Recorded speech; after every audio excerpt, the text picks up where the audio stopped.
tasu.lspacepakhtosarayast nori kisi.lspace.com.au/pakhtosakhawauri.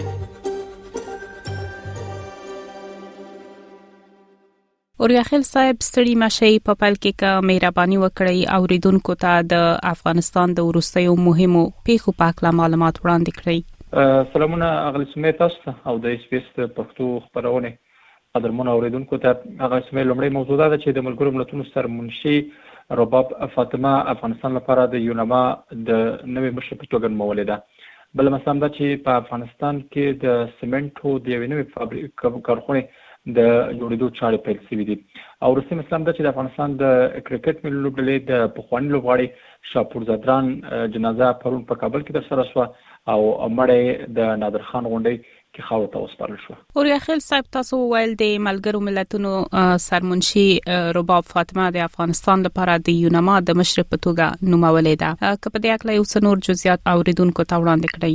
بالکل هغه سمې رباب فاطمه چې بنگلاديشي ډیپلوماټ ده تر دې وړاندې د یونیسف اجرایه پلاوی د مشر د ملګرو ملتونو د خصوصي د برخه اجرایه پلاوی د مشر او د ملګرو ملتونو د پرختي پروګرام د مرستيال په توګه دنده تر سره کړې ده. ویل کېږي چې د رسمي پروسیجر په اساس کچېرته د ملګرو ملتونو امنیت شورا غړي اغلی فاطمه رد نکړي نو په افغانستان کې بعد انټونیو کوتریش د ځانګړي استازي او د ملګرو ملتونو د مرستندوی ماموریت یا یونما د مشر په توګه وګمارل شي. تمه دا اغلی رباب فاطمه د یونما د پخوانی مشر روزا اوتنابایو پر ځای راشي چې دنده یې د 13 سپتمبر میاشت کې پای ته رسیدلې و.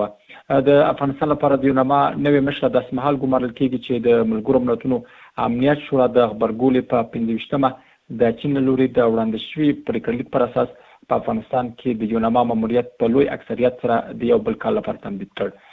د یادونه وړ ده چې یونما په افغانستان کې د ملګرو ملتونو د فعالیتونو د همغږۍ بشري مرستو او افغان لورو سره د اړیکو په برخه کې مهم رول لري. اوریاخیل صاحب تاسو دا هم ویل چې په افغانستان کې د سیمنټو یوې نوې کارخانې د جوړېدو چارې پیل شوې دي. کوي چې دا کارخانه په کوم ولایت کې او په څومره بودیجه جوړیږي یو څو نور معلومات اوریدونکو سره شریک کړئ.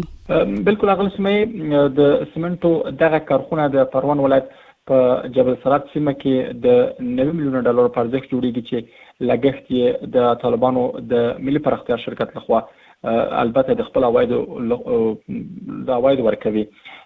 ویل کېږي چې دغه فابریکه به د ورځې د 500 ټن سمنټو د تولید وړتیا ولري چې د افغانستان د ودانیزو اړتیاو یو لوی برخه به پوره کړي.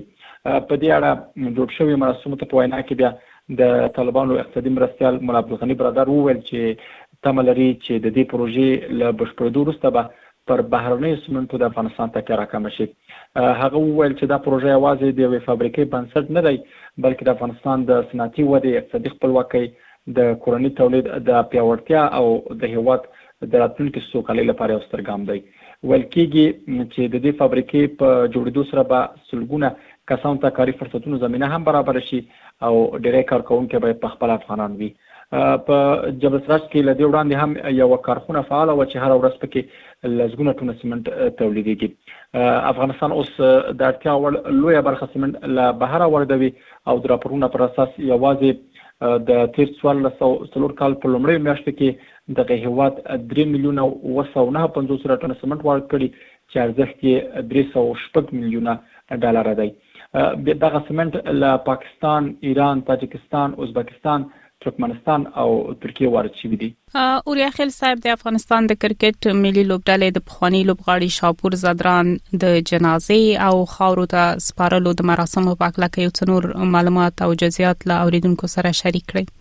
اغلس مې د افغانستان د کرکټ ملي لوبډلې د پخوانی لوبغاړي شاپور زدران جنازه پرون په کابل کې د عیدګاه جومات کې ترسره شوه چې لسګونه زره کسانو پکې ګډون کړی و. شاپور زدران چې له اوږدې مودې راپدې خوا له یوې ناروغۍ کړې ده بالاخره د جولای په 9 د 9 کلونو په عمر د هند په یو روغتون کې ساه ورکړه. شاپور زدران د افغانستان د هغو مخکښو لوبغاړو له ډلې و چې د افغانستان کرکټ نړیوال ډګر ته ورساوه او په دې بهیر کې مهم رول لوبولی و. هغه د خپل چپ لاس چټک توپ اچونې او له جذبې ډکو لوبو له امله شهرت درلود.